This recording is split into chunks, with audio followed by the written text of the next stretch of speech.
Nah, di tengah-tengah si ruang menyusui itu ada pintu keluar. Tadi ada yang ngetuk pintu katanya gitu. Masih penasaran siapa sih ini yang iseng gitu kan. Pas dia buka yang ketiga kali, ada sosok ibu-ibu. Ibu ngapain kesini gitu kan. Dia kan ini udah jam 11 lewat gitu kan. Dia langsung bilang, saya Ibu Santi.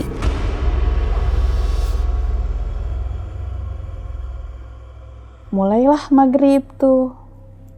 Pas maghrib ada senandung. Tiba-tiba ada yang senandung di arah dekat ruang menyusui. Senandungnya kayak nidurin bayi gitu. Kurang lebih kayak gini. Kayak gitu. Dibukalah pintu ruang menyusui. Baru dibuka pintu tiba-tiba ada suara hihihi. Bapak suaminya Ibu Santi gitu kan. Iya Neng gitu. Pak, kok ibunya dibiarin datang ke sini sih? Ibu Santi, Neng. Iya, Ibu Santi. Jam berapa emang kesini gitu kan? Jam 11, pas jam 11 lewat lah gitu. Neng, punten gitu. Neng, maaf. Istri saya mau udah meninggal. Jam 10. Hah?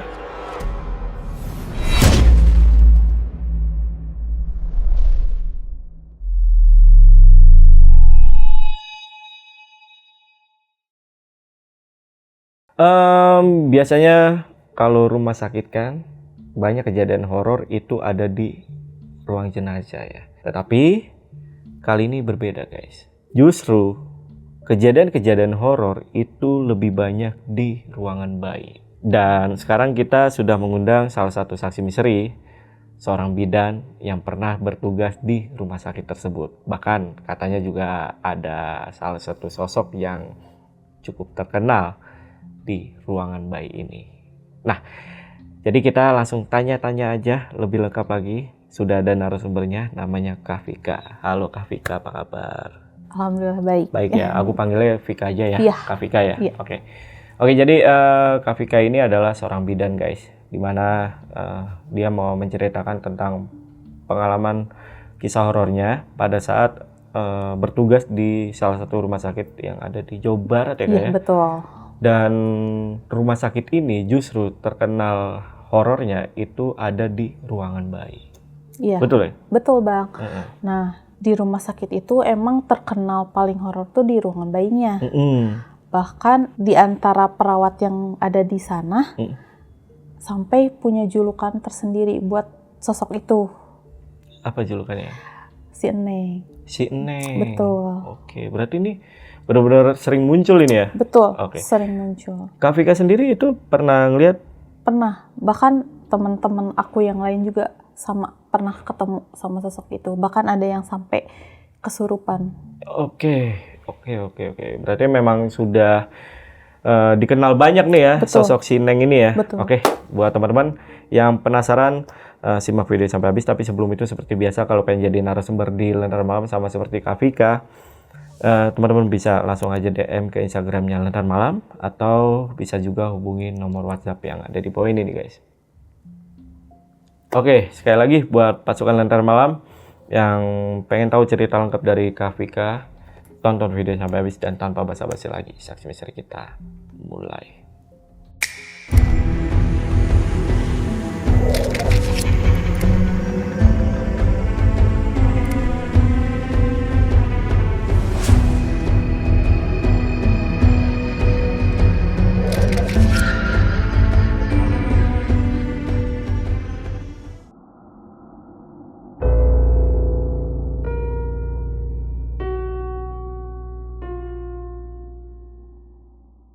Jadi gini, aku tuh lulus kebidanan tuh tahun 2017.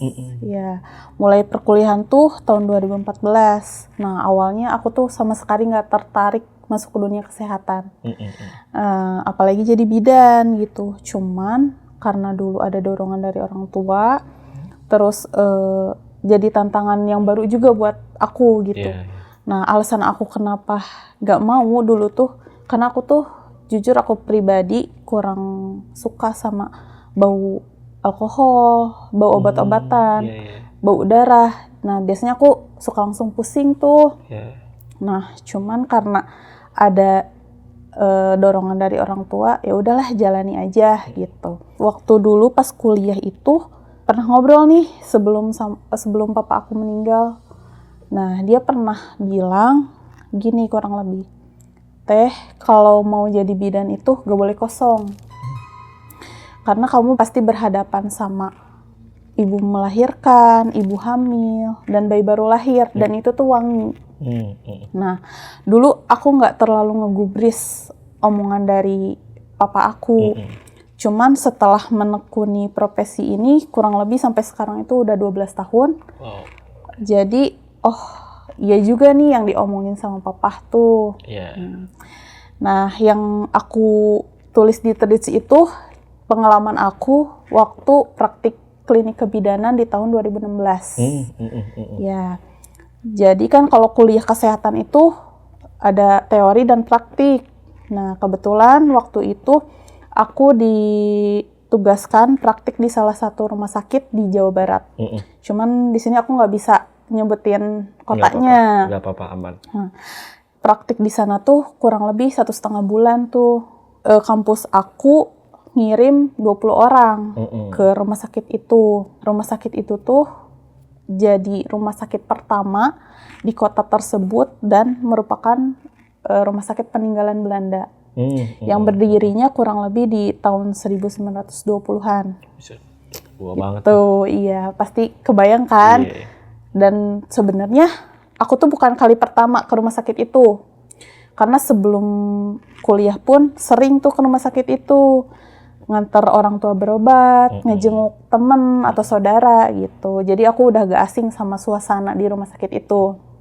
Nah, kalau rumah sakit itu sebenarnya kalau dari pagi ke sore itu sejuk, gak masalah lah, aman-aman aja. Karena kan rumah sakit itu juga banyak pohon gitu, banyak pohon, banyak taman. Jadi pasti kan sejuk ya.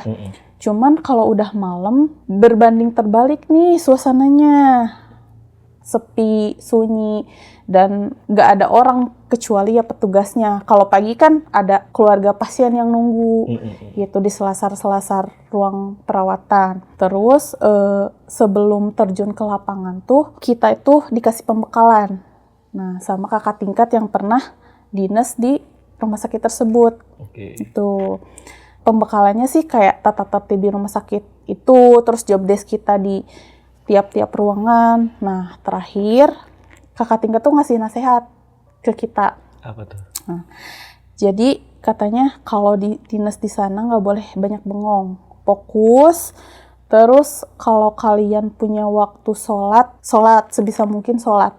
Terus tiap masuk ke ruangan tuh jangan lupa baca doa.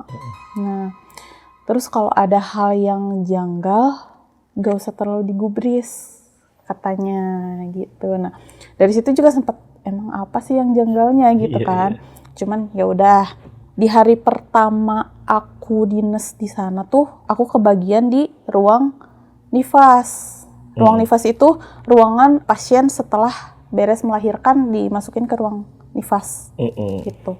Di situ sih aman-aman aja gitu. Nggak ada yang kayak kata kakaknya janggal apa gimana, nggak ada. Hari pertama aku di ruang nifas itu, aku dinas pagi. Nah, di hari ketiga, aku masih si pagi tuh. Jadi kalau di sana itu di rumah sakit itu ada 3 shift, pagi, siang, malam. Kalau pagi dari jam 7 sampai jam 2, kalau siang dari jam 2 sampai jam 9, kalau malam dari jam 9 sampai jam 8 pagi. Gitu. Nah, di hari pertama aku di ruang nifas itu, aku kebagian si pagi. Pas di hari ketiga, karena aku pulang si pagi itu jam 2, aku ketemu sama teman aku yang dia tuh lagi dinas di ruang perina atau ruang bayi. Dia ngajakin, ayo makan bareng gitu. Makanlah kita ke kantin. Terus di sana teman aku nanya, gimana di ruang nifas gitu, kata dia. Kataku aman aja sih, terus perawatnya ya baik-baik gitu, mau ngajarin. Kamu gimana di ruang bayi, kata aku gitu. Kalau aku tiap dinas malam gak bisa tidur, kata dia gitu. Emang kenapa? Ya gak bisa tidur aja. Ya jelas sih, kata aku. Ya jelas lah nggak bisa tidur. Soalnya kan pasien yang kamu jaga itu bayi. Mereka kan nggak bisa kayak tuh bilang sakit atau misalkan lapar. Jadi kamu pasti harus lebih peka sama mereka dan harus lebih ngejaga mereka. Terus temen aku bilang, tapi bukan itu loh, cuman bukan itu doang. Gitu. Terus aku, emang apa? Nanti deh kamu rasain sendiri di ruang bayi, kata dia gitu. Nah, aku dinas di ruang nifas itu 2 minggu tuh ceritanya udah. Nah, harusnya setelah dari ruang nifas itu, aku rolling ke ruang bersalin. Jadi, kita tuh di rumah sakit itu, dinas di ruangan, dikasih job desk di ruangan nifas, ruang bersalin, ruangan bayi, terus ruangan operasi atau ruangan OK, sama di IGD kebidanan. Gitu. Nah, pas aku mau rolling ke ruang bersalin, tiba-tiba dosen nelpon, Pik, kamu bisa nggak gantiin mahasiswa yang lain yang harusnya dinas di ruang bayi gitu. Emang kenapa Bu? Iya, mereka sakit. Ada 2 orang tuh yang nggak bisa dinas di ruang bayi karena sakit gitu. Mereka dipindahin dulu ke ruangan lain gitu. Karena di ruang bayi kan ada shift malam kayak gitu, sering banyak shift malamnya. Mereka dipindahin dulu ke poli yang shift pagi doang gitu. Nah udah gitu, aku rolling sama temenku. Ini aku kasih nama samaran aja ya Kak. Namanya Ismi. Aku sama dia dinas tuh di ruang bayi. Hari pertama itu, aku dinas di ruang bayi itu, aku dapet shift siang. Sebelum masuk ke ruang bayi itu, aku tuh inget sama omongan temen aku yang sebelumnya. Si Mia. Makin excited nih, emang ada apa tuh di ruang bayi gitu kan, makin penasaran kan. Pas masuk ke ruangan bayi pertama kalinya, suasananya juga udah beda. Kenapa? Apa yang dirasain? Gak tau aja, kayak ada rasa yang ganjel gitu, kayak karena si ruangan bayi itu juga adanya tuh di belakang rumah sakit, ditempatinnya tuh di pojok gitu. Karena mungkin untuk meminimalisir kejahatan juga, karena kan kayak ada yang nukar bayi atau takut ada yang ngambil bayi gitu kan. Iya juga sih. Gitu. Nah, jadi si ruangan bayi itu ada di belakang dan akses orang ke situ juga jarang. Cuman sebatas petugas aja. Di ruangan bayi itu kebagi juga beberapa ruangan. Ada ruang observasi. Nah, di ruang observasi itu juga terdiri dari ruang bayi sakit sama ruang bayi sehat. Nah, kalau ruang bayi sakit itu maksudnya kayak ruangan khusus untuk bayi yang emang membutuhkan terapi sinar, misalkan bayinya, terus nutrisinya lewat selang gitu, ngasih susunya. Di pinggir ruang observasi itu ada ruang mahasiswa, cuman itu tuh kayak lorong doang. Tempat kita naruh tas di situ, terus istirahat atau sholat di situ gitu. Nah, di pinggir ruang mahasiswa itu ada ruang menyusui. Jadi ruang menyusui itu khusus untuk pasien yang ibunya udah bisa pulang nih, tapi bayinya belum bisa dibawa pulang gitu. Di situ tempatnya. Cuman ruang menyusui itu dibuka hanya pagi sampai jam 2 siang. Nah, untuk selanjutnya ya udah kita tutup tuh, tapi kadang dikunci, kadang enggak. Di depan ruang menyusui itu ada ruang NICU. Kita bilangnya ruang NICU, tapi ruang NICU isolasi. Kenapa dibilang ruang NICU isolasi? Jadi itu tuh tempat khusus buat bayi yang ibunya itu kena penyakit menular gitu. Jadi bayinya kena juga ditaruh di situ. Nah, sebelah ruang NICU isolasi itu ada ruang NICU intensif. Di situ tuh tempat bayi-bayi yang berat badannya kurang tuh 2 kilo ke bawah, kayak 1,5 itu kan nggak normal ya. Jadi dirawatnya di situ. Nah, di tengahnya nurse station, tempat perawat kayak nulis laporan gitu di situ. Nah, waktu hari pertama aku kan dinas siang tuh, aku ditempatin dapat ruang jaga yang di observasi. Yang di ruang bayi sehat itu isinya bayi-bayi yang aman lah gitu, jadi yang gak butuh terapi apapun, cuman kita kayak ngecek pampersnya, ganti bajunya, terus kayak ngasih susu gitu. Aku dinas di ruang bayi sehat tuh. Dari siang ke sore mah aman-aman aja gitu. Kita kan sibuk juga kayak ngeliat-liat status bayinya gitu kan. Ketuker apa enggak nih boxnya gitu kan. Setiap box itu udah ada status-status bayinya. Iya. Mulailah maghrib tuh. Pas maghrib, tiba-tiba bayi yang aku jaga di ruangan bayi sehat itu pada nangis bareng-bareng gitu. Oh. Sibuk lah aku kan, Iya. sibuk tuh aku nenangin bayinya satu-satu tuh. Otomatis kan aku nggak ngeh nih sama sekitar. Nah, udah gitu, udah aku lagi tenangin bayinya, terus aku nengok karena kan ruang observasi itu cuman kehalang sama tembok kaca doang gitu ya, sama ruang yang bayi sakit. Di situ pasti ada mahasiswa jaga. Cuman saat itu aku gak lihat tuh ada teman aku di situ. Aku lihat gak ada. Jadi si ruang observasi itu kaca gitu, setengah tembok setengah kaca. Jadi kita bisa lihat ke ruangan lain gitu. Aku lihat ke ruang isolasi, gak ada yang jaga tuh. Aku lihat ke depan ke ruang intensif, gak ada juga. Aku lihat ke nurse station, gak ada juga, gak ada orang. Saat itu aku cuma mikir, oh mungkin sholat nih gantian.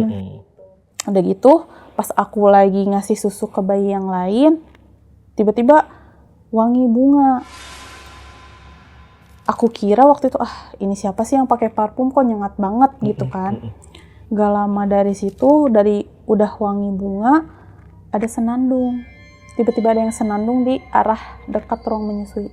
Senandungnya kayak nidurin bayi gitu. Kurang lebih kayak gini.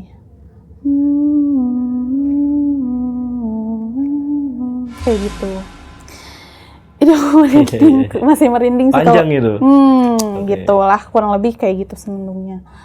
Nggak mikir yang aneh dulu ya, emang agak merinding, cuman kayak aku mikir, oh itu kayaknya kakak perawatnya gitu kan. Udah tuh dia masih kayak senandung kayak gitu, pada tenang bayinya dan senandungnya itu udah tipis-tipis kedengarannya gitu. Aku duduk tuh karena pegel juga ya dari tadi gitu kan berdiri. Pas aku duduk, HP aku bunyi tuh. Tadinya mau silent HP. Tapi pas aku lihat chat, ternyata temen aku yang satu dinesan saat itu. Dia ngechat gini, Vic, cepetan kesini gitu. Di mana? Kata aku gitu kan. Di ruang perawat, cepet sini gitu. Oh kalau mau sholat gantian aja, kata aku gitu. Enggak, ini emang kata perawatnya kesini, kata dia gitu.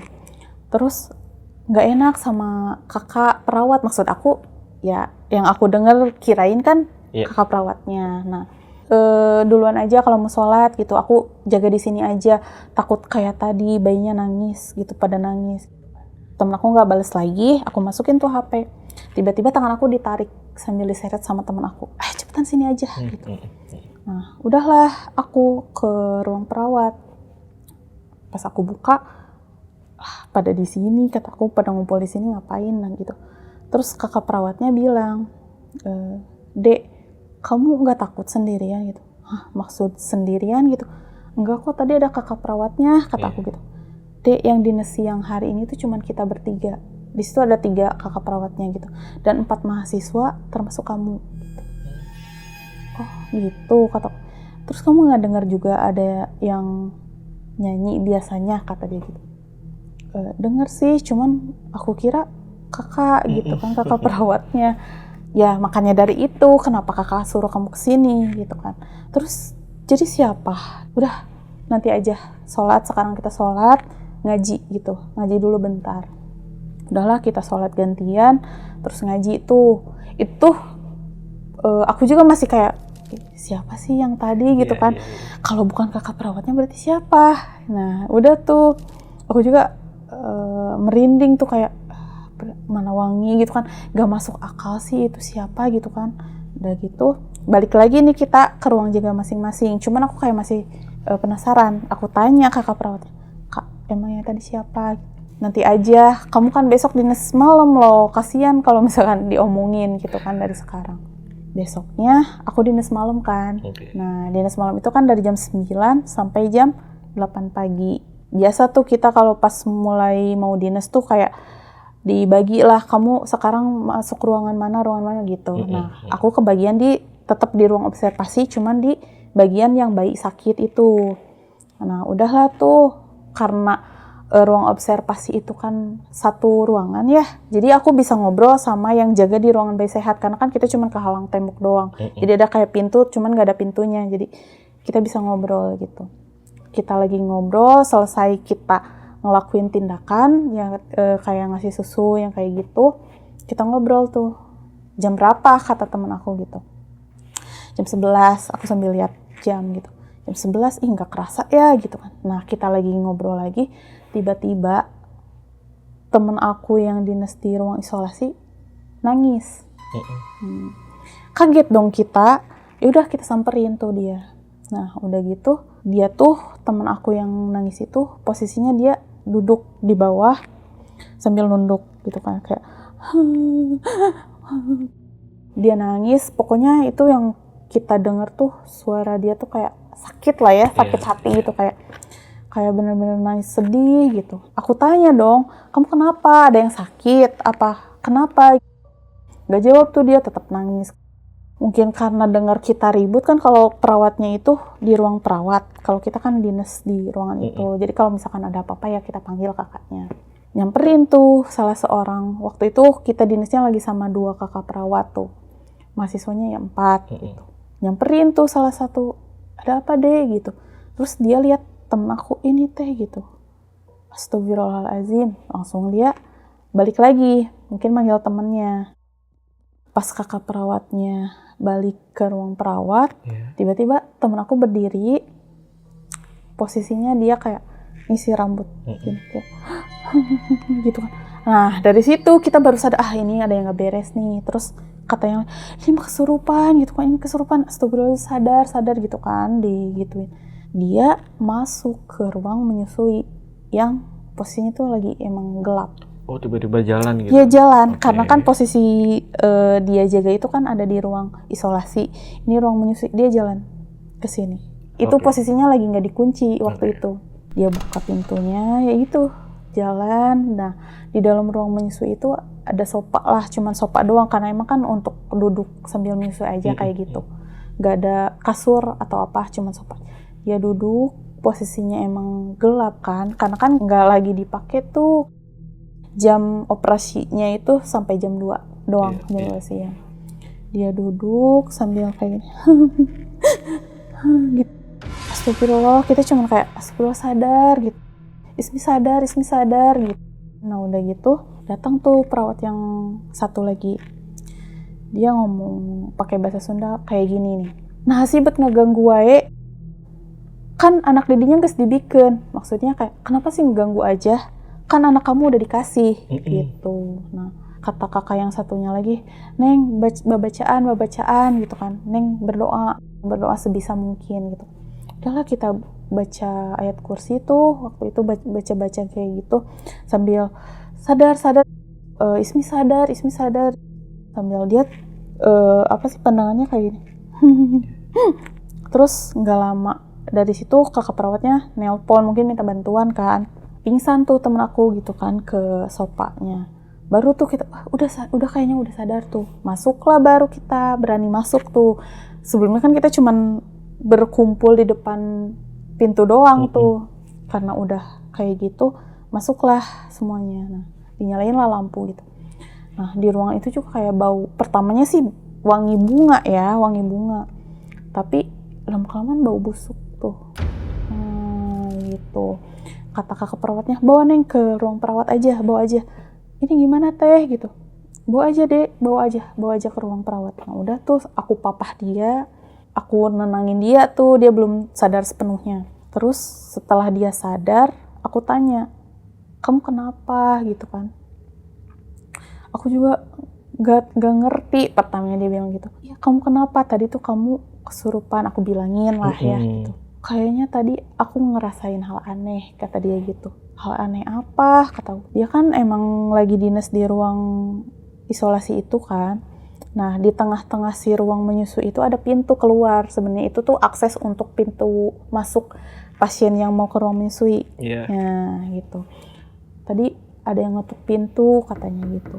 Siapa ngetuk pintu? Kata aku. Iya, pas aku buka pertama kali tuh gak ada orang. Kata dia, aku lihat, mungkin salah denger kata dia gitu. Balik lagi lah dia ke ruang jaga dia. Nah gak lama dari situ ada yang ngetuk lagi, dia bukain lagi tuh, dia lihat tengok kanan kiri nggak ada lagi tuh. Paling orang iseng kata dia gitu. Udahlah, cuman padahal kan aku dinas di ruang observasi itu nggak jauh tuh dari pintu itu, cuman kita berdua nggak dengar, jujur nggak dengar suara ketukan pintu. Nah udah gitu dia duduk lagi, ada ketukan lagi ketiga kalinya, karena dia masih penasaran siapa sih ini yang iseng gitu kan. Pas dia buka yang ketiga kali, ada sosok ibu-ibu, dia pakai samping kayak khas yang baru ngelahirin lah, pakai samping, terus rambutnya dicepol. Terus temen aku, ada yang bisa saya bantu gitu kan, bilang ke ibu itu, Bu ada yang bisa saya bantu.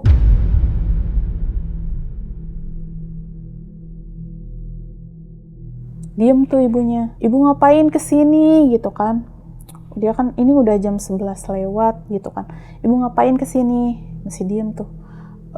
Karena dia mungkin ngelihat ibunya ciri khas yang baru beres ngelahirin gitu kan, baru melahirkan, dia bilang ke ibunya, Bu kalau mau lihat bayi kan ini bukan waktunya, gitu kan, ada waktunya, emang ibu nggak dikasih tahu sama perawat di ruangan ibu, waktunya kan jam 8 gitu, ibu ngapain kesini jam segini, ibu sama siapa kesini, diem aja tuh ibunya, masih mematung aja gitu, diem aja gitu, gak jawab-jawab tuh ibunya, ibu namanya siapa gitu, dari ruangan mana, kalau misalkan gak ada yang nganter, saya anterin ibu ke ruangan ibu gitu kan. Nah si ibu itu tetap diam, tapi dia langsung bilang, saya Ibu Santi gitu, saya ini samaran juga ya namanya, karena nggak enak takutnya keluarganya nonton ya. Oh Ibu Santi gitu kan, ibu dari ruangan mana, mau saya anterin atau mau saya telepon perawat dari ruangan ibu buat ngejemput gitu kan. Diem aja tuh, karena temen aku juga karena lagi dijaga kan di ruang isolasi itu gitu kan, nggak enak sama kakak senior gitu kan. Bu maaf saya nggak bisa lama-lama gitu kan di sini, ibu kalau misalkan mau lihat bayi ibu nanti aja besok pagi gitu, ngapain jam segini kesini gitu kan, bukan jamnya. Udahlah ditutup tuh pintunya. Nah temen aku nggak lihat lagi tuh ibunya melipir kemana tuh gitu. Udah gitu terus kata, kok aneh ya gitu ada ibu-ibu jam segitu ke sini gitu kan. Ya itu makanya udah dari itu aku nggak inget apa-apa lagi, ya itu dia kan kesurupan itu. Udah teman aku suruh istirahat, ya udah kita sibuk lagi tuh, karena di ruangan bayi itu tuh rumah sakit itu tuh emang persalinannya, angka persalinan tinggi karena kan rumah sakit karena itu rumah sakit rujukan di kota itu gitu. Nah udahlah sibuk sampailah jam 8 pagi. Kan jam 8 pagi itu ada yang namanya baby show. Jadi baby show itu karena di rumah sakit tuh udah ngelahirin, langsung bayinya dimasukin ke ruang bayi tuh. Otomatis kan keluarganya nggak tahu tuh, mungkin dikasih tahu jenis kelaminnya, cuman kan nggak tahu mukanya. Nah saat baby show itulah mereka tahu gitu muka bayinya gitu. Nah tiba-tiba ada kakak senior bilang, itu ada keluarga Ibu Santi mau lihat bayi Ibu Santi katanya gitu. Nah udah gitu, oh iya kak gitu. Pas aku cari status si bayi itu, ya si bayinya, terus apa ini yang diceritain sama temen aku semalam, apa bayi ini yang dicari sama ibu itu gitu kan. Ini pak gitu, bapak suaminya Ibu Santi, iya gitu, cuman aku ngelihat si bapak itu juga kayak dia lagi emang kayak sedih aja ngelihat si bayi itu. Pak ini pakai susu formula, emang ibunya kemana gitu kan, aku tanya kan biasanya suka ngasih ASI tuh pumping ya di plastik gitu. Diam tuh si bapaknya. Nah karena mungkin ngedenger percakapan aku sama bapaknya, temen aku si Ismi ini tuh nyamperin, terus dia bilang gini ke bapak itu, bapak suaminya Ibu Santi gitu kan. Iya neng gitu. Pak kok ibunya dibiarin datang ke sini sih gitu kan, kok ibunya biarin datang ke sini, mana sendirian malam-malam, udah jam 11 lewat pak. Emang nggak dikasih tahu sama perawat di sana kalau mau lihat bayi itu ada waktunya gitu kan. Terus dia bilang, Ibu Santi neng, iya Ibu Santi, jam berapa emang kesini gitu kan. Jam 11, pas jam 11 lewat lah gitu. Bapaknya tuh narik napas kayak, Neng punten gitu. Neng maaf. Istri abi mah tos ngantunkeun. Istri saya mah udah meninggal. Jam 10. Hah? Jam 10. Jam 10 Dia malam? iya. Dia datang ke ruang itu kan jam 11 lewat. Iya. Ibu itu tuh udah meninggal dari jam 10 malam. Hari itu juga kata bapaknya, istri saya udah meninggal dari jam 10 nggak lama setelah melahirkan Dede katanya. Itu langsung tuh temen aku, yang bener pak gitu. Terus yang semalam siapa gitu? Iya itu bener nggak Ibu Santi? Iya bener, orang saya yang bukain pintu. Terus emang si ibunya yang bilang namanya gitu ke saya. Ya tapi istri saya mah udah meninggal gitu, pas dia masih di ruang lahiran kok meninggalnya gitu kan. Karena emang itu bayi juga datang ke ruang ke ruang bayi itu jam 10:30. Nah kejadian temen aku kan jam 11 tuh. Jadi runtut tuh, lahiran jam 10, bayinya dikirim jam 10:30, temen aku iya gitu. Shock kan temen aku tuh. Langsung kayak, karena aku belum percaya kan, terus aku cari lah gitu kan, takutnya emang salah orang apa gimana gitu kan. Aku lihat tuh bayi-bayi yang di situ, aku cari, emang nggak ada tuh nama bayi Ibu Santi selain bayi itu. Nah, udah gitu, udahlah kita kayak temen aku juga masih shock, cuman ya udahlah beres dinas tuh. Cuman aku juga pas pulang ke rumah tuh kayak, bener nggak sih kita ngalamin kayak gini gitu kan, bener nggak sih gitu. Meskipun aku nggak tahu muka bentuknya kayak gimana gitu kan, aku nggak tahu tuh Ibu Santi tuh yang mana gitu.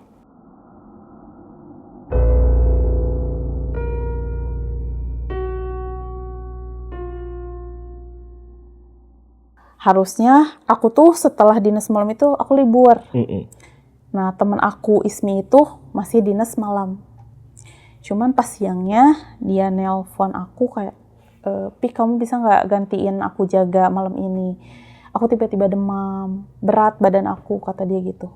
Mungkin dia masih shock gitu. Ya udah, aku ganti tuh. Nah udahlah tuh, aku jadi dinas malam lagi, harusnya aku libur gitu.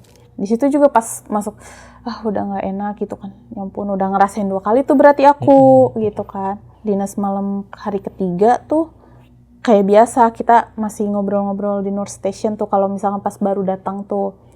Terus lah kamu kok dinas lagi gitu sama katanya. Iya ngegantiin Ismi, dia sakit kata aku gitu. Oh mungkin gara-gara kejadian kemarin ya. Nah ada mahasiswa yang baru gitu, maksudnya yang satu sip lagi, kemarin kan nggak satu sip sama dia. Emang ada kejadian apa ya, diceritain lah. Terus aku jadinya cerita, iya sebenarnya pas kemarin itu sebelum si Ismi kesurupan tuh dia tuh ketemu sama ibu-ibu gitu. Masa iya sih ada ibu-ibu? Mereka juga kan jadinya heran, kok ada gitu, kok bisa ada ibu-ibu jam segitu datang ke ruang bayi gitu.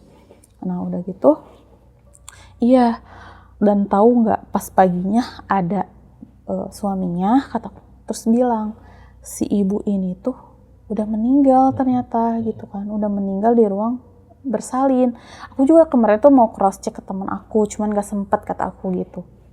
Oh ya udah sekarang coba tanya gitu, bener nggak gitu kan. Jadi kita juga semakin meyakinkan lah ya. Ditelepon lah temen yang lagi dinas di ruang bersalin.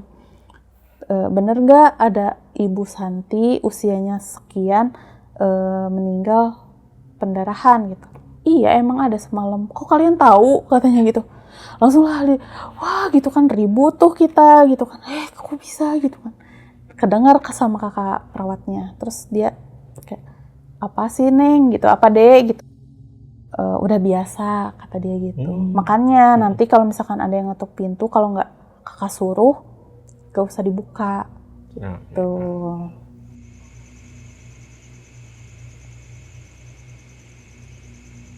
Nah jam 12 lebih tuh aku pas hari itu tuh aku lagi dinas di ruang intensif tuh. Waktu itu yang dinas ada 4 juga, ada 4 mahasiswa. Nah, kita denger tuh ada suara ketukan pintu. Cuman karena kita gak berani ya, karena kan sebelumnya Udah dikasih tahu ya. Iya, udah dikasih tahu sebelumnya, terus ada arahan jangan dibuka kalau bukan kakak yang suruh. Ketukannya itu ada 3-4 kali ketukan. Sebenarnya kita juga kayak pengen ngebuka tuh pintu karena kan mengganggu juga kan, ketuknya itu kan tek gitu kan. Iya.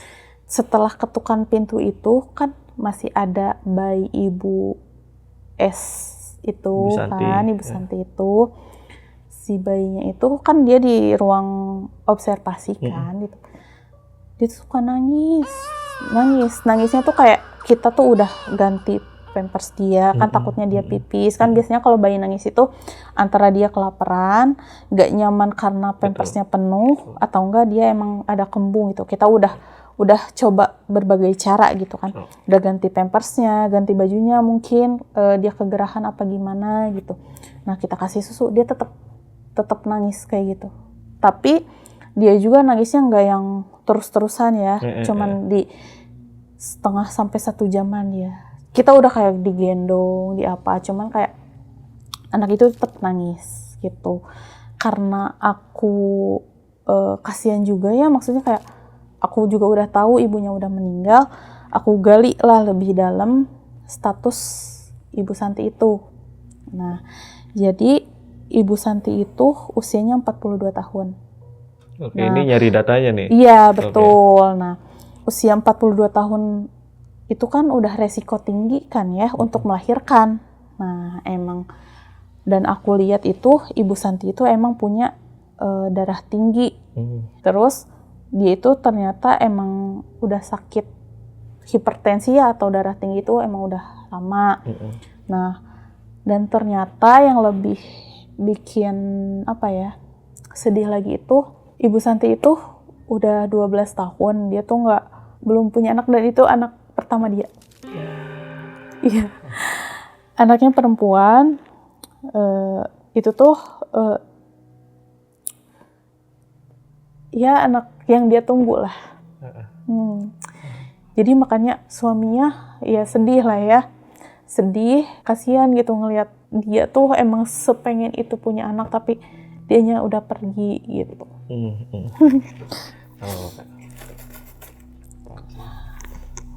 Ya pasti bidan tuh seorang bidan itu pasti tahulah perasaan pasiennya juga, bisa merasakan juga gitu ya. Makanya bisa sesedih ini juga dari Kak Rafikanya.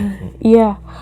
Udah gitu, udah tuh pas dia tuh kan di situ 3 hari ya, udah 3 hari mah dia kan dibawa pulang, nggak ada tuh ketukan pintu itu lagi. Setelah dibawa pulang bayinya. Nah, hari keempat atau kelima gitu. Nah, temen aku yang sakit itu udah masuk lagi. Ismi. Iya, Ismi itu udah masuk tuh. Kebetulan aku dinas malam lagi, bareng lagi tuh sama dia. Nah, udah gitu kata aku, kamu udah sembuh. Masih agak berat sih, cuman gak enak gitu sama yang lain, gak enak juga sama kakak perawatnya. Aku kan di sini mahasiswa gitu, takut nilainya jelek apa gimana gitu. Udah tuh, ya udah kata aku, kalau misalkan kamu kalau kamu emang gak enak badan, nanti pengen istirahat gantian aja, kata aku gitu. Dia itu kebagian dinas di ruang bayi sakit. Kalau aku pas hari itu tuh aku kebagian dinas di ruang isolasi. Di ruang isolasi itu aku tinggal ada 1 bayi gitu, tinggal 1 bayi. Itu kan ada 4 box, jadi cuma 1 box aja yang terisi. Udahlah tuh kayak biasa kita kayak tindakan kayak gitu. Nah, di ruang di ruang bayi itu kan ada job desk lain gitu. Kita tuh kayak gantian ngebersihin alat sama botol susu. Kebetulan malam itu bagian aku nih. Aku sih sebenarnya udah diwanti-wanti sama temen aku. Nanti aja subuh aja ngebersihinnya. Cuman karena aku bete udah nggak ada kerjaan lain, udahlah sekarang aja, kata aku gitu. Udah tuh aku, nah posisi si tempat steril alat itu ada di belakang, dekat ruang perawat. Jadi kalau kita mau ke belakang tuh di nurse station tuh ada pintu, di sebelah nurse station tuh ada pintu, jadi kita harus ke belakang gitu. Nah di belakang itu ruangannya tuh ruang perawat, dapur, kamar mandi, ruang sterilan, sama ruang transit. Ruang transit tuh jadi kayak ruang tempat sementara, kayak bayi yang baru lahir dari ruang bersalin. Jadi ruang bersalin sama ruang bayi itu kayak connecting room. Oke. Nah gitu kan. Nah disitulah di ruang transit lah kayak kita nilai nih ini masuknya ke ruangan yang mana, ruang observasi, ruang bayi sakit, apa yang kemana gitu. Udahlah tuh aku beresin botol sama alat, ada bel. Nah jadi kalau di ruang bersalin itu ngasih tahu ke ruang bayi ada yang lahir, bayi baru lahir itu dengan bel. Nah ada bel tuh, bel pertama aku masih kayak bersihin alat gitu, biarinlah nanti mungkin ada kakak perawat atau mahasiswa lain yang ngambil, kata aku gitu. Udah tuh aku biasa aja masih bersihin alat gitu. Ada bel lagi yang kedua, terus ada bel lagi, aku nengok lah, ternyata belum ada yang ngambil nih, kata. Udahlah tuh aku ke situ dulu.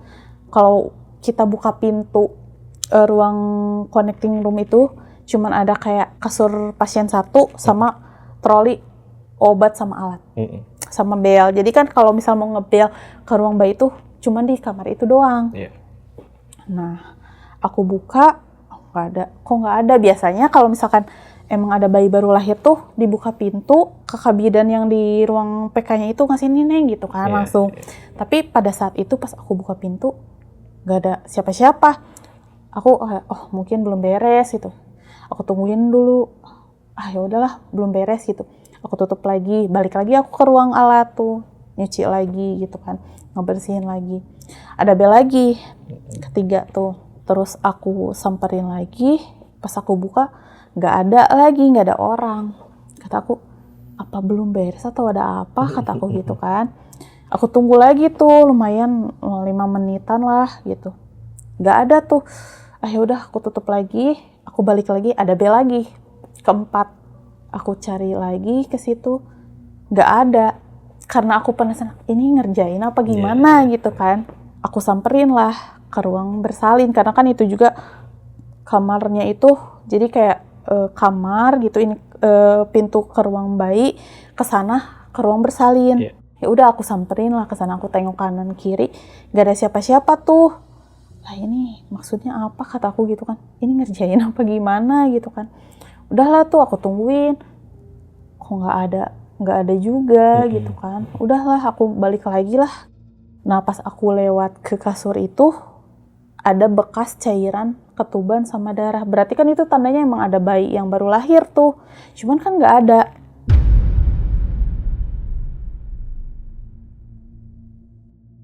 Iya, paham. Gitu. Udah itu di mana posisinya? Itu di ruang connecting room itu yang aku pas buka pintu itu, di kasur itu tuh ada cairan bekas darah sama ketuban, kan berarti artinya ada yang bayi baru lahir. Cuman aku nggak ada tuh, si kakak bidan sama perawatnya juga nggak ngasihin langsung bayinya gitu. Udahlah tuh, balik lagi. Nah aku lihat 1:30, aku juga udah beresin tuh, udah beres alat tuh, nggak ada bel lagi tuh. Ngantuk, karena kan kalau kita dinas malam di ruang bayi itu gantian tidurnya, nggak boleh barengan gitu. Jadi kita gantian sejam-sejam, apa 2 jam gitu, janjian sama temen gitu. Nah aku mau nyari temen aku nih, maksudnya pengen gantian gitu istirahatnya. Nah aku cari, aku lihat dia lagi di ruang mahasiswa yang aku bilang lorong doang itu tempat naruh tas. Dia lagi tidur sambil kepalanya di tas dia gitu. Ya udah, dia lagi tidur, kata ya udahlah nanti sejaman lah aku bangunin. Nah udah tuh aku masuk lagi ke ruang isolasi karena nggak ada yang harus aku kerjain, karena ya udahlah aku ke nurse station. Karena nurse station itu kan di tengah tuh, otomatis kita keliat ke semuanya gitu, semua ruang. Nah aku duduk di nurse station sambil main game gitu kan. Aku main game gitu. Meskipun aku fokus ke HP nih, pasti kan aku tetap keliat ke depan kalau misalkan ada orang yang lewat. Udah tuh, nah aku lihat jam, udah sejam nih. Aku juga udah agak ngantuk banget tuh itu. Niatnya mau bangunin teman aku ke ruang mahasiswa itu. Pas aku cari, nggak ada dong dia. Nggak ada, terus lah dia kemana gitu. Apa ke belakang? Kalau ke belakang kan pasti lewatin aku tuh. Iya. Aku lihat dia nggak ada, terus udahlah tuh pas aku mau balik lagi ke nurse station, baru aku mau duduk. temen aku teriak. Tau gak dia di mana? Di ruang menyusui. Apa? Terus kan aku nggak lihat dia jalan ke situ kan. Ini aku merinding loh. Aku merinding. Pas aku buka, terus dia kan teriak kan, ya udah otomatis kita masukkan ke situ.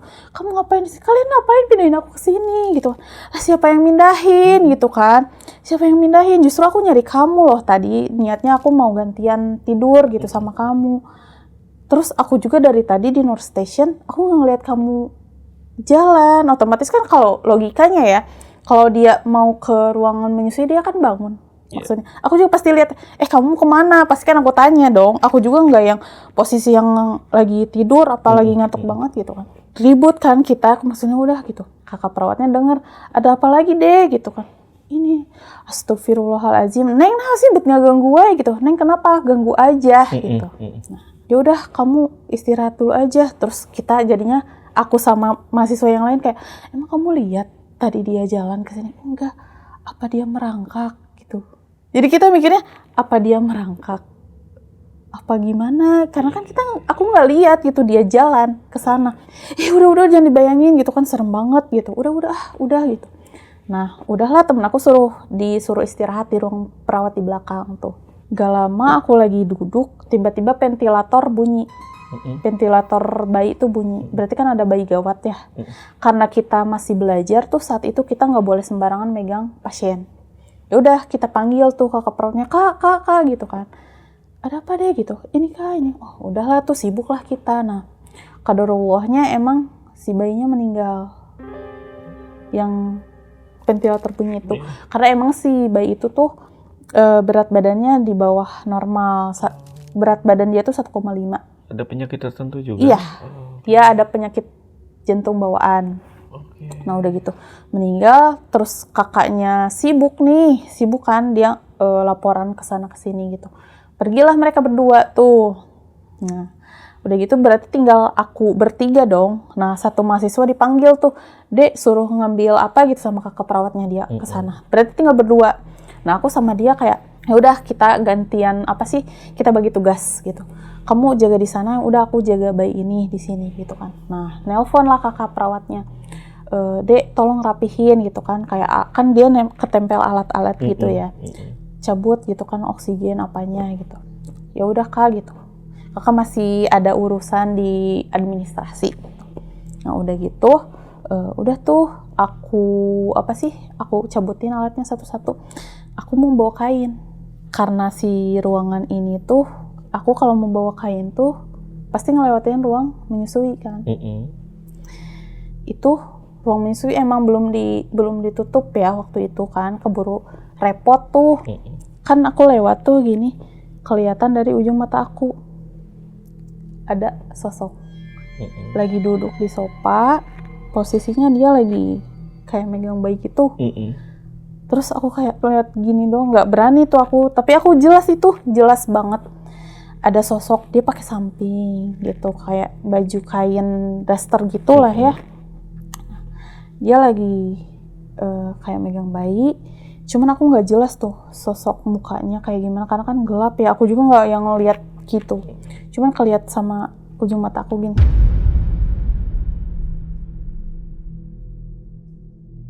Terus dia posisinya lagi gini di sofa, terus dia kayak ikut ya teh.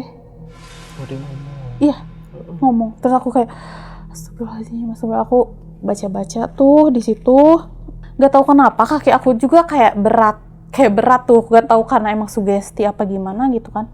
Astagfirullahaladzim, aku berdoa tuh istighfar, terus lama-lama langkah aku biasa lagi gitu. Masuklah aku ke ruang observasi karena kainnya ada di situ.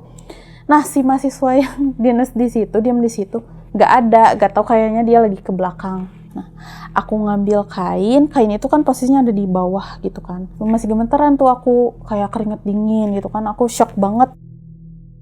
Tiba-tiba ada suara senandung itu lagi.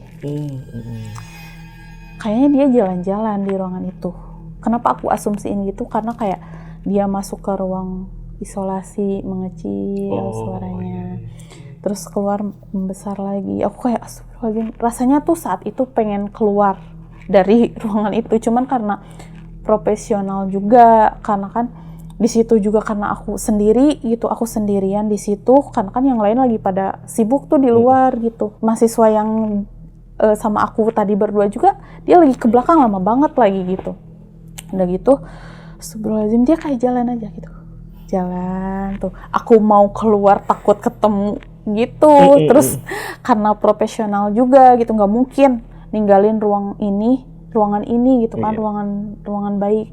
Takutnya kan selain hal yang kayak gitu juga takutnya tiba-tiba ada orang ngambil bayi gimana, gitu. Udah gitu, udah tuh aku sambil jongkok di bawah box bayi gitu sambil astagfirullahaladzim ya Allah, itu aku udah gemetaran parah, itu aku kayak mau pingsan rasanya. Nah tiba-tiba pundak aku ditepuk nih.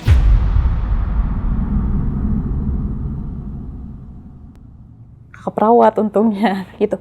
Kamu kenapa deh, ngeliat aku pucet? Kan aku lagi emang mau bawa kain tuh buat nutup bayi yang meninggal itu. Nah kakak perawatnya, kamu kenapa gitu? Teh tadi, dia udah paham kan.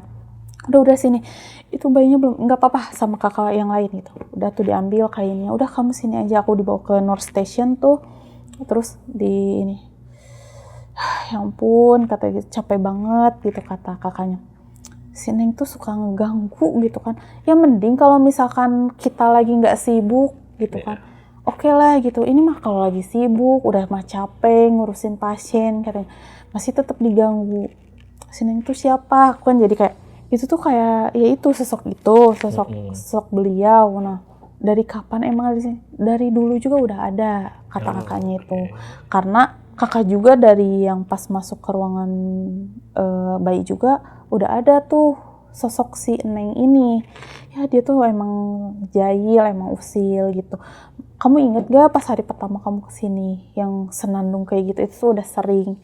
Kita emang udah kayak ya udahlah, daripada kita bukan maksud ngalah tapi ya udah biar gak sama-sama jadi moodnya jadi jelek, nanti ngaruh sama kerjaan kita, karena kan yang gitu ganggu ya.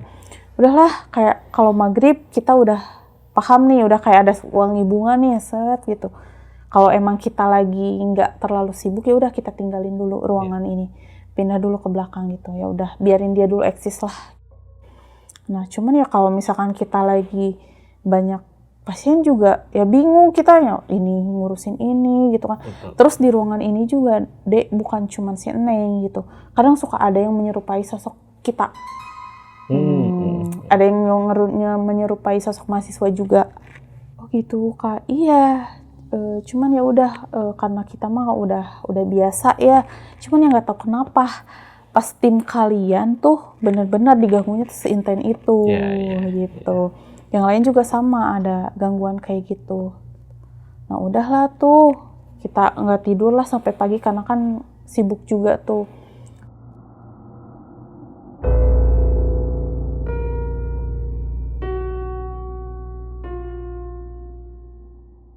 Nah hari-hari berikutnya aku gak dinas malam lagi setelah kejadian itu.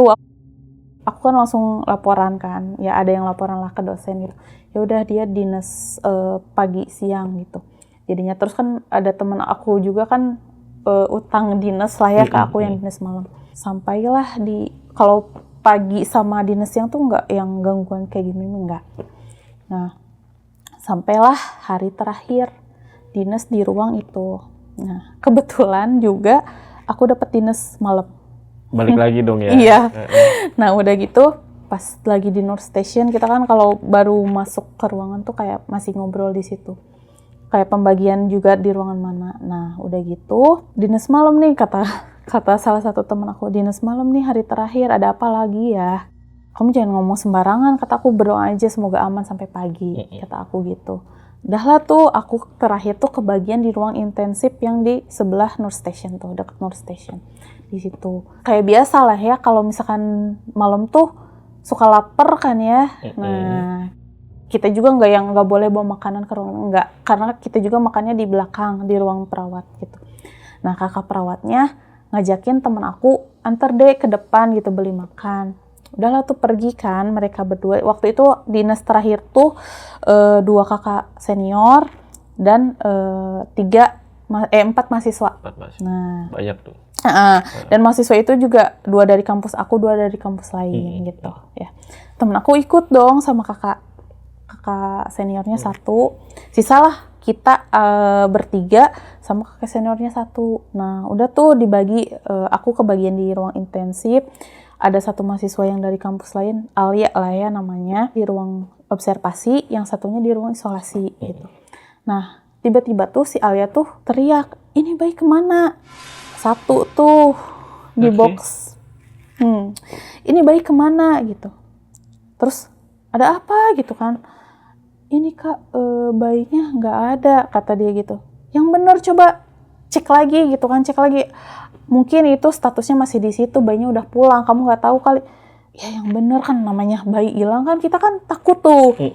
Nah udah gitu, Alia yang bener, kamu coba cari lagi gitu kan. Bener loh tadi pas jam 9 ini di sini tuh masih ada, kata dia gitu. Serius, kata aku. Iya serius, terus gimana? Kakak perawatnya juga kayak nyari-nyari di status ada berapa bayi, hitung pokoknya gitu kan, hitung gitu. Bener gitu kan. Nah, si yang mahasiswa yang lagi di ruang isolasi itu lagi ke belakang tuh dia. Terus dia masuk lagi, ada apa sih kalian gitu kan. Kayak ini bayi di sini gak ada. Masa iya sih kemana gitu kan.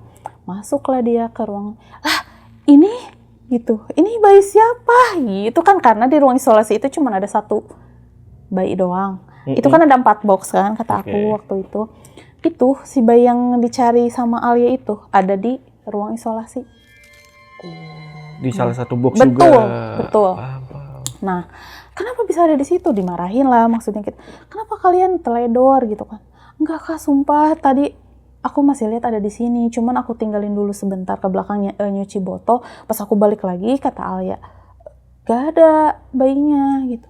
Terus sama siapa, kamu lupa kali gitu kan, kamu lupa kali.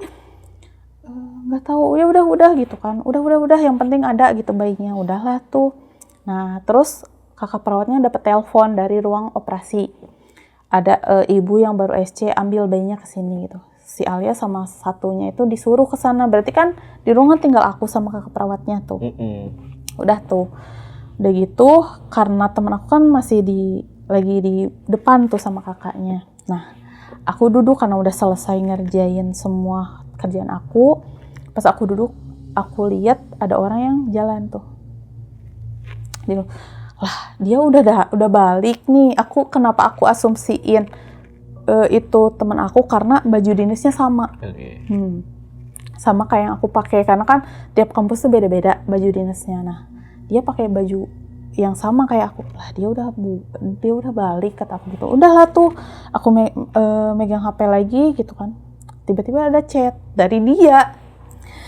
Kamu mau makanan yang mana? Katanya gitu. Hah, bukannya kamu udah di ruangan? Apaan? Aku masih di sini. Dia sambil motoin dia ada di situ. Kamu mau milih yang mana cepet? Udah itu aku udah kayak apalagi nih gitu kan. Itu pasti bukan dia, pasti kan, karena kan dia chat aku. Ya udah samain aja, kata aku, samain aja. Karena penasaran itu yang lewat siapa tadi, aku cek lah ke ruang isolasi, emang gak ada siapa-siapa. Nah udah tuh aku kayak langsung ngechat temen aku lagi, kamu kalau bisa jangan lama-lama di sana gitu. Udahlah tuh aku duduk, tiba-tiba ada suara bayi nangis. Aku cek tuh satu-satu bayi yang di ruang jaga aku, emang gak ada tuh. Aku cek lagi ke ruang isolasi, emang cuman ada 1 bayi kan di situ, dan dia juga lagi tidur. Nah berarti udah dipindahin bayi yang udah dipindahin. Dari pas kakaknya marah juga, udah dipindahin. Udah gitu aku cek ke ruang bayi sakit tuh gak ada gitu. Di situ juga cuma ada 2 bayi aman-aman, mereka lagi diem gitu kan. Aku cek lagi di ruang bayi sehat, gak ada juga, gak ada yang nangis gitu. Mungkin salah dengar. Udah balik lagi, dan kakak perawatnya tuh lagi di nurse station, lagi tidur sambil duduk gitu. Nah udah gitu kedengar lagi suara bayi. Astaga, ini siapa gitu kan, ini bayi yang mana gitu. Aku cek lagi dan lagi gitu kan. Aku cek lagi ke ruangan, nggak ada. Udah tuh aku ini udah nggak beres nih gitu. Udah gitu aku balik lagi ke ruangan jaga aku lagi. Ada bayi lagi nih. Aku nggak sanggup nih, ini kayaknya ada yang nggak beres. Aku bangunin kakaknya. Teh kata aku gitu. Kenapa gitu? Itu ada bayi yang nangis. Ya udah kamu cek, kata dia gitu. Udah teh, tapi masih ada.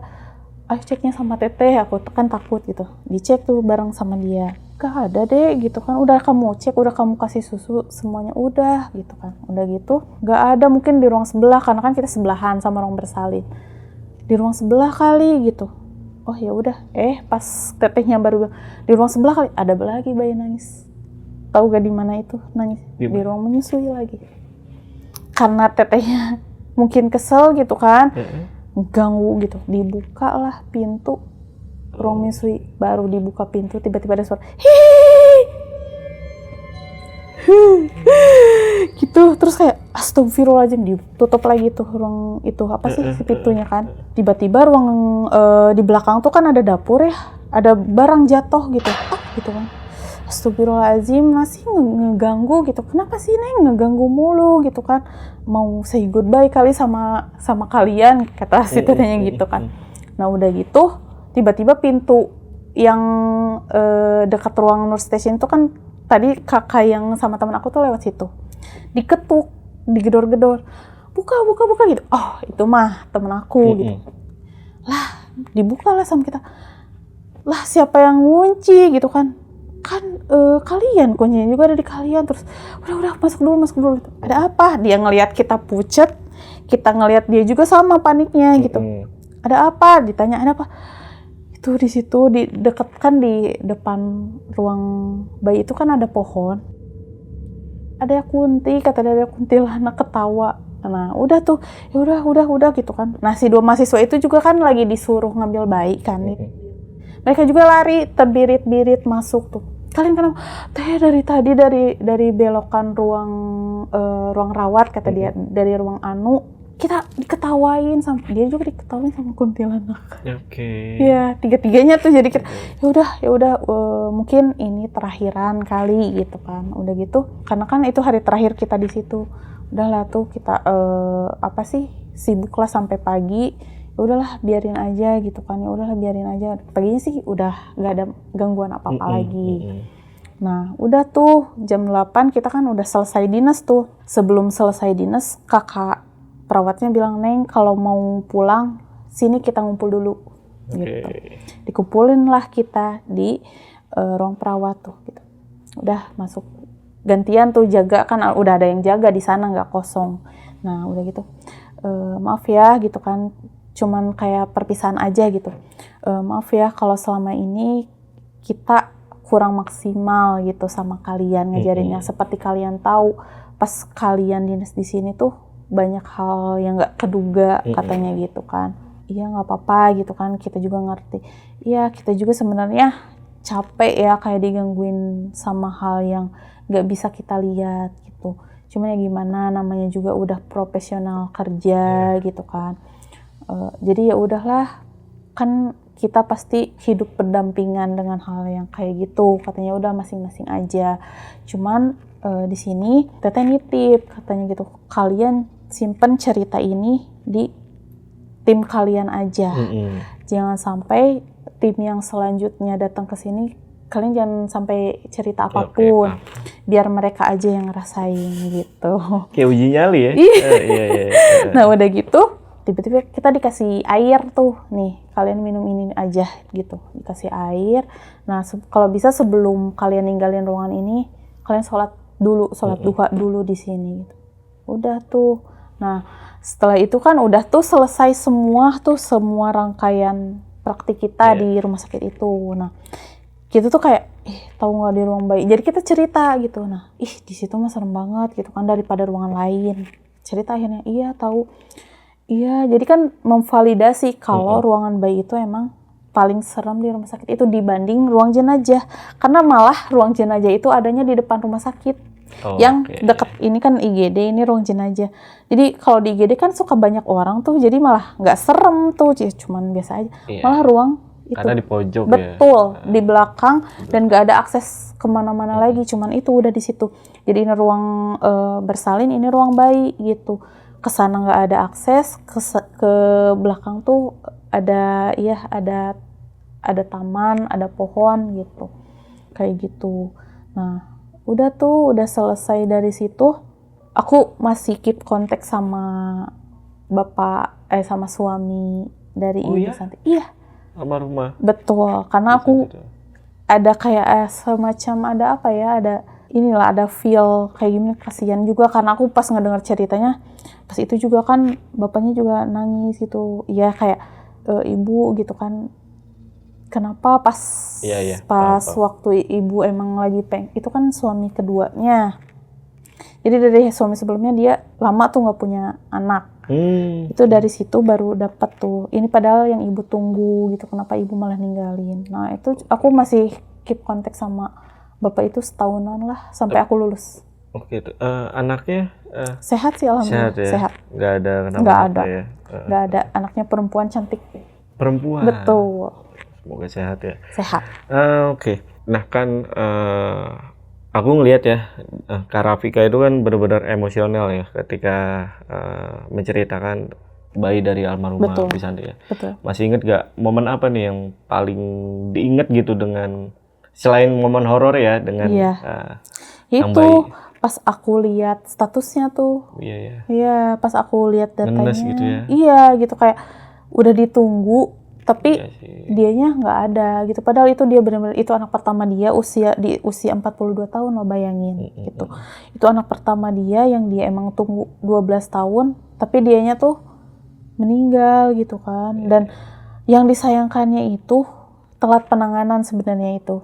Jadi telat penanganan bukan dari rumah sakitnya, dari sebelumnya. Oke. Karena rumah keluarganya itu di pelosok lah ya. Nah, jarak dari rumahnya ke rumah sakit itu juga lumayan lama. Jauh. Betul, lumayan jauh. Terus karena ya akses mungkin kan karena sulit, di sana juga kan belum ada rumah sakit yang memadai gitu kan. Karena di kota yang aku ceritakan itu rumah sakitnya masih sedikit. Nah, dari pelosok emang dia ada riwayat hipertensi itu sebenarnya harusnya benar-benar diasuh dari awal kehamilan sampai bersalin. Gitu. Betul. Dan di sana juga ada puskesmas sih ada. Iya. Cuman kan kayak dari rumah dia ke puskesmas juga lumayan tuh 1 jam. Iya. Kebayang kan ya. Oke. Nah udah gitu. Dan kayak akses ke paskesnya juga kan jauh-jauh tuh, nggak ada yang spesialis, benar-benar spesialis obgynnya tuh kan ada di kota semuanya gitu. Nah itu sih harusnya kan keluarganya lebih aware ya. Itu sih sebenarnya kalau hipertensi kan emang berhubungannya sama benar-benar nyawa kan. Kalau tensinya tinggi bisa pecah pembuluh darah tuh. Kalau untuk orang yang gak hamil juga kayak gitu ya, apalagi dia sedang hamil gitu. Mau melahirkan apalagi ya, biasanya nggak boleh tuh sama dokter ya. Iya. Nggak boleh tensinya tinggi. Iya. Gitu karena kan bisa menyebabkan kejang atau preeklamsi. Iya. Tuh kalau udah kejang gitu kan ya udah itu nggak sedikit lah ya yang bisa tertolong gitu. Nah itu tuh dirujuk dari tempat tinggalnya ke rumah sakit ya karena hipertensinya itu ya. Qadarullahnya pas di ruang bersalin itu beliau meninggal gitu karena pendarahannya, karena usia juga. Oke, berarti memang kayak apa ya? Ya satu mungkin kurang pengetahuan, yang kedua jaraknya ya, sehingga sekali. Tidak dikontrol.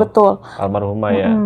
Karena memang harusnya jika ada penyakit tertentu itu juga ada penanganan khusus. Ada penanganan sebelum khusus. Hamil dari sebelum hamil. Betul. Tapi di kasus Ibu Santi itu dia tuh sebelum hamil tuh normal, malah tensinya kan ada hipertensi dalam kehamilan. Jadi pas hamil doang dia tensinya tinggi, tapi pas sebelum hamil dia nggak pernah tuh tensinya. Pas hamil ada yang kayak gitu, ada kasus kayak gitu. Oh ada kayak gitu. Betul, juga. ada juga yang kayak hamil normal, pas mau lahiran tensinya tiba-tiba tinggi, ada yang kayak gitu. Itu yang nggak keduga tuh, justru yang kayak gitu. Iya, yang nggak keduga juga biasanya karena si ibunya tuh udah takut segala macam, udah kepikiran. Benar. Ya, kalau mau melahirkan kayak gitu biasanya. Tapi kalau pas lagi hamil bisa aja emang ada hormon, kan biasanya kayak gitu ya, ada masalah di hormonnya atau misalkan ada masalah di kesehatannya. Ada yang kayak gitu, ada yang pas lagi hamil normal, pas lahiran tinggi gitu, kayak gitu. Ya, mengenaskannya apa ya? Berarti bayinya nggak dapat ASI ya secara eksklusif lah ya. Iya. Jadinya dia dari awal emang udah dikasih formula. Ya. Betul.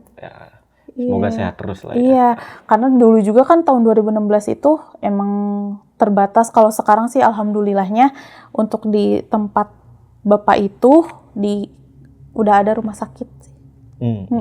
Kalau dulu kan belum ada. Semuanya ke rumah sakit yang aku praktik tuh. Kalau sekarang udah ada sih alhamdulillahnya. Oke. Apakah ruangan bayi itu masih dengar kabar kalau masih serem gitu? Bahkan masih ada sosok si Neng ini. Harusnya sih masih ada, kalau emang nggak ada. Iya. Harusnya dihilangin. Kenapa harusnya masih ada? Karena katanya emang udah sering kayak, iyalah mungkin ikhtiar lah ya untuk memindahkan. Cuman ya itu nggak hilang-hilang. Ya mungkin dari semenjak dibangun itu bisa jadi kan kita nggak tahu awal mula cerita sosok si Neng itu. Bener-bener nggak ada yang tahu ya? Iya, nggak ada, cuman kayak simpang siur doang. Ya mungkin, cuman ada yang bilang katanya sosok si Neng itu juga dia tuh melahirkan di ruang bersalin. Cuman bayinya emang udah meninggal duluan di dalam kandungan. Nah nggak lama dari situ, pas bayinya kan wajib dilahirkan kan gitu. Dianya ikut meninggal, katanya ada yang kayak gitu. Cuman untuk benar-benar keaslian sosok itu dari mana nggak ada yang tahu, cuma kayak simpang siur doang gitu, menduga-duga aja. Karena kan itu rumah sakitnya juga kan udah berdiri dari 1920-an lah ya. Udah lama ya. gitu. Cuman ya harusnya sih masih ada kalau nggak ada perubahan di ruangan bayi itu ya. Cuman kalau misalkan udah direnovasi kayak ada pembaruan sih, syukur udah gak ada lah ya, karena itu ngeganggu sih. Itu dia, ya mudah-mudahan udah gak ada lagi. Betul, karena kan meskipun gak ada kayak yang ngeganggu langsung ke bayinya apa gimana apa, tapi kan tetap kita yang dinas di situ yang ngerasain gitu kan. Meskipun ya kita kan sebagai nakes gak boleh kalah lah ya, maksudnya kita harus tetap profesional. Kita setakut apapun, yaitu kayak yang aku rasain waktu itu pas ketemu sosok itu, aku kan rasanya kalau ego sendiri tuh kayak pengen keluar lah dari ruangan itu, cuma kan karena profesional kerja gitu kan, terus kayak ada tanggung jawab ya, kita mengesampingkan itu. Cuman kan kalau lama kelamaan kayak misalkan diganggunya sampai merugikan kita juga, maksudnya ya harusnya sih diilangin lah ya. Iya, betul. Gitu. Oke, Kak Rafika berarti masih ada di bidang nakes sampai saat ini? Masih. Masih ada kejadian lagi gak di tempat lain gitu ya? Untuk sekarang kan aku lagi kerja di klinik. Ada aja ya. Pasti ada aja. Cuman yang aku rasain yang paling serem tuh emang di waktu praktik itu benar-benar aku diliatin sosoknya, benar-benar ya ketemu kayak gitu. Oke. Ya siapa tahu kita bisa undang Kak Rafika lagi untuk cerita yang lainnya ya. Dan mungkin buat teman-teman yang pengen kita undang lagi Kak Rafika, tolong tulis di kolom komentar. Oke, terakhir Kak Rafika, mungkin bisa dikasih pesan ke teman-teman ya. Apalagi Kak Rafika sendiri kan adalah bidan. Iya. Ya. Baik untuk teman-teman yang mau melahirkan, lagi hamil, atau bahkan mau punya anak mungkin. Nah, paling pesan buat wanita-wanita di luar sana yang lagi hamil, sering-sering cek kehamilannya. Gitu. Benar-benar harus ke paskes, fasilitas kesehatan, karena kan masih ada kayak nggak mau periksa hamil tuh, nanti aja lah datang ke klinik atau ke puskesmasnya pas mau lahiran, ada yang kayak gitu. Banyak. Betul. Harus lebih aware sama diri sendiri. Jadi kalau misalnya waktu hamil kayak ngerasa kok ini mual muntahnya kok berlebihan misal gitu, jadi jangan biarin nggak apa-apa gitu kan, harus dicek gitu, harus sering cek. Nah kalau ada kayak orang tuanya kayak ada penyakit bawaan tuh, misal asma, biasanya kan suka nurun nih. Nah kadang ada yang ketahuan pas lagi hamil juga ada. Nah kalau untuk ibu melahirkan paling jangan takut ya, karena kan perasaan takut emang selalu ada gitu. Maksudnya selalu selalu takut overthinking lah ya, overthinking sama persalinan nanti gimana nih gitu kan. Nah kalau bisa hilangkanlah rasa takut itu, lebih baik fokus sama keselamatan ibu sama bayinya. Karena jangan salah, overthinking yang berlebihan itu malah bisa bahaya. Betul. Gitu, bisa bahaya. Dari kehamilan kan kalian udah jaga nih, udah jaga baik-baik, udah selalu periksa. Masa pas lahiran tiba-tiba kaliannya, ya amit-amitnya kasusnya kayak Ibu S gitu. Itu kan sangat disayangkan. Betul. Gitu kan. Apalagi kalau misalkan kalian emang anak yang ditunggu gitu kan, emang yang benar-benar diinginkan gitu. Sangat disayangkan. Lebih baik kayak untuk ibu hamil harus bahagia sih satu. Itu ya pesan dari Kak Rafika ya. Pada intinya untuk teman-teman yang mau punya anak, hamil ataupun melahirkan, fokus untuk jaga kesehatan. Betul, jaga kesehatan diri sendiri. Ya udah, untuk video kali ini gua rasa cukup. Gue Jamal dari Lentera Malam dan Kak Rafika izin pamit. Bye.